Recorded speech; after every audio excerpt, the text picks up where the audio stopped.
Hello students. तो अपन बात कर रहे थे वाइटल कैपेसिटी, रेस्पिरेटरी वैल्यूज में वाइटल कैपेसिटी। तो वाइटल कैपेसिटी को हम बता रहे थे कि हम इसको दो तरीके से समझ सकते हैं।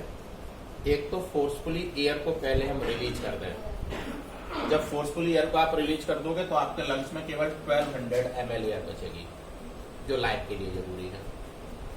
फिर हम फोर्सफुली जो एयर लेंगे, जब फोर्सफुली एयर लोगे तो आप यहां से यहां पहुंचेंगे। तो कितनी एयर लोगे? यहाँ पे लोगे आप 11 एक्सपायरेटरी वाली, फिर टाइडल वॉल्यूम वाली 500 और फिर आप इंस्पायरेटरी रिजर्व वॉल्यूम वाली 3000। तो टोटल हो जाएगी 4600 ml। उल्टा भी कर सकते हो, पहले फोर्सफुली एयर ले लो और फिर फोर्सफुली एयर रिलीज करो। तो फोर्सफुली ले लिया आपने, तो नॉर्मली आपने 500 ली, फिर आपने 3000 ली। अब फोर्सफुली छोड़ना है तो पहले 3000 छोड़ोगे, फिर नॉर्मल वाली 500 छोड़ोगे, फिर फोर्सफुली 1100 छोड़ोगे, तो भी 4600 ml होगा। तो वाइटल कैपेसिटी की जो डेफिनेशन है वो दो तरह से बनेगी। Volume of air which intake during forced inspiration after forced expiration. तो फोर्सफुली एयर छोड़ने के बाद हम जो फोर्सफुली एयर लेंगे उसको वाइटल कैपेसिटी बोलेंगे। तो फोर्सफुली एयर छोड़ने के बाद आपके लंग्स में 1200 बचेगी, वो छोड़ दीजिए, उसको हटा दीजिए। उसके बाद आप फोर्सफुली 4600 ml एयर लेंगे। फोर्सफुली आपने 11 छोड़ी बोलेंगे, नॉर्मल वाली 500 छोड़ी बोलेंगे और फिर फोर्सफुली इनटेक करेंगे तो IRB वाली लेंगे, 46 हो जाएंगे। तो फिर समझो definition, volume of air which release during forced expiration after forced inspiration. ठीक है, या ऐसे भी कह सकते हैं, volume of air which intake during forced inspiration after forced expiration. Forcefully छोड़ने के बाद फोर्सफुली ले लो, या फोर्सफुली लेने के बाद फोर्सफुली छोड़ दो, तो जो वैल्यू होगी वो आपकी वाइटल कैपेसिटी कहलाएगी। Clear? TLC total lung capacity या टोटल लंग वॉल्यूम, ये आपका 5800 ml होगा। तो ये आपका हो जाएगा TLC। तो TLC जो होगा आपका VC प्लस RV हो जाएगा। क्लियर? तो TLC होता है total lung capacity.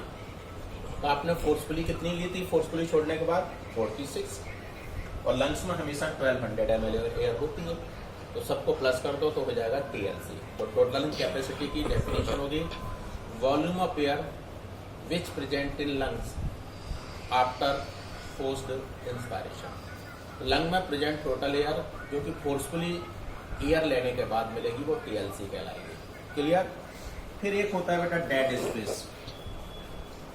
Dead space को आप ऐसे समझिए कि हम एक बार में जो एयर लेते हैं वो 500 ml एयर लेते हैं। तो 500 ml में से 500 एक बार हम जो एयर लेते हैं 500 ml एयर लेते हैं, उसमें से 350 लंग्स के अंदर जाती है, 150 हमारे नेजल पैसेज और रेस्पिरेटरी पैसेज में रह जाती है, उसको डेड स्पेस कहते हैं। ये कभी भी O2 CO2 के एक्सचेंज में पार्टिसिपेट नहीं करती। तो एक बार हमने एयर ली 500, उसमें से 350 लंग्स तक जाएगी, 350 100 ml लंग्स तक जाएगी, 150 आपकी external nostril nasal passage, internal nostril larynx, trachea, primary bronchi, secondary bronchi और टर्मिनल ब्रोंकोस तक रह जाएगी। ये सबको मिला के हम 150 ml बोलेंगे, यानी डेड स्पेस। और डेड स्पेस का मतलब एक बार हमने 500 ml एयर ली, उसमें से हमारी 150 पैसेज में रह जाएगी, उसको डेड स्पेस बोलेंगे। फिर जो एल्वुलर एयर होगी, एल्वुलर एयर, तो फिर एल्वुलर एयर में जाने से पहले मिनट वॉल्यूम की हम बात करेंगे। मिनट वॉल्यूम, तो एक मिनट में जनरली हमने कल आपको बताया था 12 से 16 हम ब्रीदिंग करते हैं, और एक बार में लंग्स के अंदर जो एयर जा रही है वो कितनी जा रही है बेटा? 350। बट हम यहाँ पे अंदर जाने वाली बात तो नहीं कर रहे हैं, हम लेने वाली बात कर रहे हैं। तो मिनट वॉल्यूम का मतलब होता है एक बार में आपने कितनी एयर ली? 500। और एक मिनट में कितनी ब्रीथ कर रहे हो आप? 12 से 16, 12 to 16। तो टोटल कितनी हो जाएगी ये? 6000 to 8000। क्लियर हो गया? नेट वॉल्यूम समझ में आ गया। एक ब्रीथ में 500 ml लेते हैं और एक मिनट में 12 से 16 ब्रीथ करते हैं, तो 500 इंटू 12 से 16 कर देंगे, तो 12 से करेंगे तो 6000 ml हो जाएगा और 16 से करेंगे तो 8000 ml हो जाएगा। अब एक होती है last alveolar air. Alveolar air ये वो है जो लंग्स के अंदर जाएगी 1 मिनट में। लंग्स के अंदर सीधी सी बात है 350 जा रही थी, 150 तो हमारी डेड स्पेस के रूप में नहीं जाए पेसेस और रेस्पिरेटरी पैसेज में रह रही थी, तो जो हो जाएगी 350 इंटू 1200 से ले लेंगे मिनिमम से, तो आपकी 4200 ml ये हमारी एल्वोलर एयर। इसको वेंटिलेशन एयर भी बोलेंगे, एल्वोलर वेंटिलेशन या एल्वोलर एयर।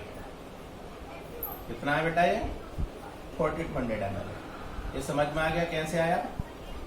क्योंकि हम एक बार में 500 लेते हैं, उसमें से 150 डेड स्पेस के रूप में रह जाती है, 350 लंग्स के अंदर जाती है। 1 मिनट में मिनिमम 12 तो करेंगे ब्रीदिंग, तो 350 इंटू 12 इक्वल टू 42 आपका आंसर हो जाएगा 4200 ml। क्लियर? इस तरीके से ये हमारी पूरी रेस्पिरेटरी वैल्यूज है, इनको अच्छे से पढ़ना समझना। कोई प्रॉब्लम आए तो आप डाउट में पूछ सकते हैं। क्लियर? अब इसके आगे की जो नेक्स्ट हेडिंग है वो नेक्स्ट टर्न करेंगे, जो होगा pulmonary exchange of gases. Thank you.